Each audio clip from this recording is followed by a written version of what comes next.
नमस्कार दोस्तों, उषा की आवाज चैनल में आप सभी का स्वागत है। हमारी आज की कहानी है सम्मोहन। एक युवा राजा थे।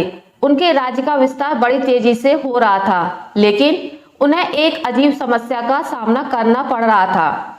एक बहुत ही सुंदर स्त्री, भला की खूबसूरत, वो सम्मोहन में बड़ी कुशल थी।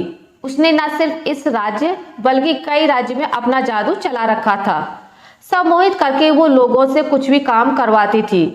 राज्य में चोरी, लूटपाट और खून आम बात हो गई थी, लेकिन उस स्त्री का अभी तक कोई पता नहीं लगा पाया था और ना ही ठीक से उसके बारे में कोई बता पा रहा था। आए दिन राजा के सामने कोई ना कोई याचना लेकर राजमहल आता था। राज्य में चर्चा थी कि उस स्त्री का अंतिम शिकार राजा होगा, क्योंकि राजा को सम्मोहित करके वो राज्य की रानी बनना चाहती है। राजा की सुरक्षा बढ़ा दी गई। एक दिन एक भाई अपनी बहन के साथ राजमहल में आया। दोनों की हालत बहुत खराब थी। भाई अपनी बहन के माथे पर हाथ रखे हुए था। उसकी बहन घायल थी और वो जन्म से ही बोल नहीं पाती थी। उन दोनों भाई बहन को सैनिकों ने राजमहल में अंदर नहीं जाने दिया। सैनिकों ने उन्हें द्वार पर ही रोक लिया। राजा ने जब दूर से यह सब देखा और उन्हें पहले उपचार के लिए राजमहल के उपचार केंद्र में भेज दिया गया। राजा ने स्वयं उपचार केंद्र जाकर उन्हें देखा। दोनों भाई बहन रो रहे थे। रोता हुआ भाई बोला कि मैंने बड़ी मुश्किल से इसके विवाह के लिए स्वर्ण आभूषण बनवाए थे, लेकिन वो सम्मोहिनी हमें सम्मोहित करके सारे आभूषण लेकर चली गई। मेरी बहन मुझसे ज्यादा सतर्क थी। इसने उसकी आंखों में नहीं देखा, इसलिए जब वो आभूषण छीन रही थी तब इन दोनों में छीना झपटी हुई और इसकी यह हालत हो गई। राजा ने उस लड़की की ओर देखा। मासूम सी लड़की सहमी सी बैठी थी। राजा ने उससे पूछा, क्या तुमने उसे ठीक से देखा है? उसे पकड़ने में हमारा सहयोग कर सकती हो? उसका भाई बोला, महाराज, यह जन्म से ही गूंगी है, बोल नहीं सकती है। राजा ने उससे पूछा, तुम्हारी बहन का नाम क्या है? लड़का बोला, महाराज, इसका नाम बाती है और मेरा नाम मंगल है। राजा उस समय वहां से चले गए, लेकिन उस मासूम लड़की का चेहरा और रोना उनकी आंखों में घूमता रहा। शाम को राजा फिर उपचार केंद्र गए। वो लड़की और उसका भाई जाने की तैयारी में थे। राजा ने उन्हें जाते देख पूछा कि कहाँ जा रहे हो? राजा उस लड़की की आंखों में देख रहा था। बिल्कुल निर्दोष उसकी आंखें राजा के हृदय को चीर रही थी। राजा ने उनसे कहा कि तुम दोनों राजमहल के मेहमान बनकर यहीं रहोगे। राजा की आंखें उस लड़की से हट ही नहीं रही थी। रात्रि में राजा को नींद नहीं आई। रात्रि में ही राजा ने विचार कर लिया कि उसे क्या करना है। सुबह राजा शीघ्र ही उठ गया। उसे उस बाती को देखना था। वो उसके कक्ष में गया। बाती ने राजा को देख पहले खुद को संभाला। राजा बाती के पास आया और बोला कि क्या तुम मेरी रानी बनोगी? तुम में ऐसा क्या है जो मुझे सोने नहीं दे रहा है? बाती की बड़ी बड़ी आंखें अब राजा की आंखों में देखने लगी। राजा को जैसे दुनिया मिल गई। राजा ने बाती को जोर से पकड़ लिया और अपने सीने से लगा लिया। उसका भाई कक्ष में आया और उसने राजा को अपनी बहन के साथ ऐसी दशा में देखकर कहा, महाराज, आप यह क्या कर रहे हैं? राजा ने बोला, अब यह हमारी रानी बनेगी।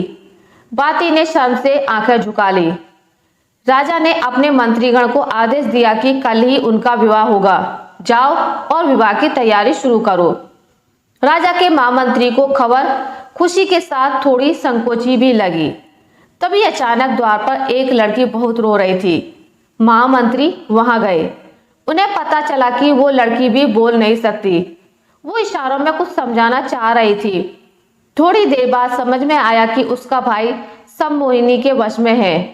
महामंत्री को अब पता चल गया था कि यह उसकी असली बहन है और राजा भी अब उस सम्मोहिनी के वश में है। राजा एक पल के लिए भी उसका साथ नहीं छोड़ पा रहे थे। सम्मोहिनी भी राजा को इस हालत में देखकर बहुत खुश हो रही थी।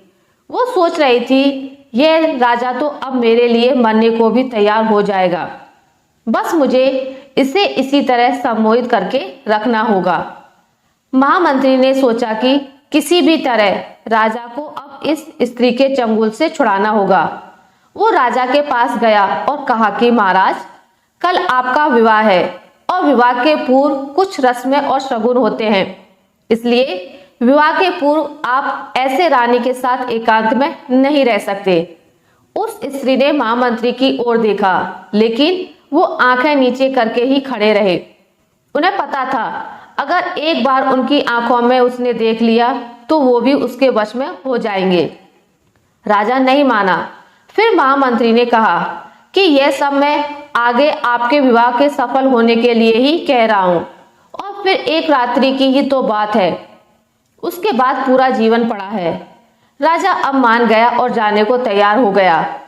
सम्मोहिनी की व्यवस्था थी कि वो कुछ बोल नहीं सकती थी, इसलिए कुछ नहीं बोल पाई और राजा वहां से चला गया। महामंत्री राजा को उनके कक्ष में ले गए। उन्हें पता था कि राजा को सच बताने से कोई फायदा नहीं है, क्योंकि राजा उनकी बात नहीं मानेंगे। उन्हें किसी भी तरह से सम्मोहिनी के मुंह से कुछ बुलवाना पड़ेगा। इसलिए उन्होंने कहा कि महाराज, अब से मंडप तक रानी आपको देख नहीं सकती, नहीं तो बड़ा अनर्थ होगा। इसलिए मैंने निर्णय लिया है कि हमें रानी की आंखों पर काला कपड़ा बांधना होगा। राजा की हालत एक पागल से कम नहीं थी। उन्होंने कहा, आपको जो सही लगता है करें, लेकिन कल मेरा विवाह कराएं और अधिक विलंब ना करें। महामंत्री ने कुछ महिलाओं को उस सम्मोहिनी के कक्ष में भेजा, जिन्होंने उसकी आंखें काले कपड़े से बंद कर दी। साथ ही 2 स्त्रियां वहीं रहीं ताकि वो खोल ना सके।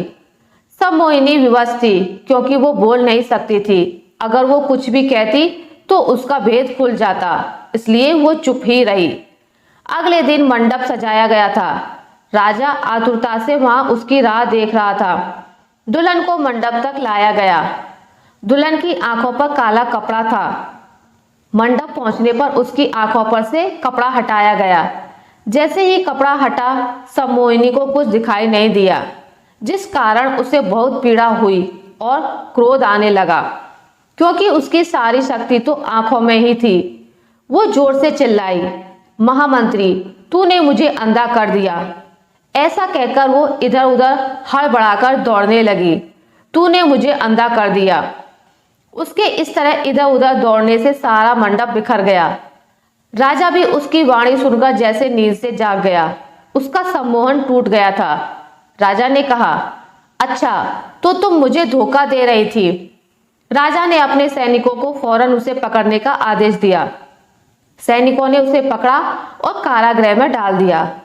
राजा ने महामंत्री से पूछा कि आपने यह सब कैसे किया। महामंत्री ने कहा कि उसकी सारी शक्ति उसकी आंखों में थी। मैंने कुछ समय के लिए उसे एक पदार्थ से अंधा किया और उसकी असलियत सामने आ गई। राजा ने उन दोनों भाई बहनों को धन्यवाद दिया और बहुत सारा धन देकर उनको विदा किया, और महामंत्री को भी उन्हें और राज्य को बचाने के लिए धन्यवाद दिया। आशा करती हूँ आपको मेरी आज की कहानी अच्छी लगी होगी। अगर आपको मेरी ये कहानी अच्छी लगी है तो इसे लाइक करें, ज़्यादा से ज़्यादा शेयर करें, और अगर आप मेरे चैनल पर नए हैं तो इसे सब्सक्राइब करना ना भूलें। मिलते हैं एक नई कहानी के साथ, तब तक के लिए नमस्कार।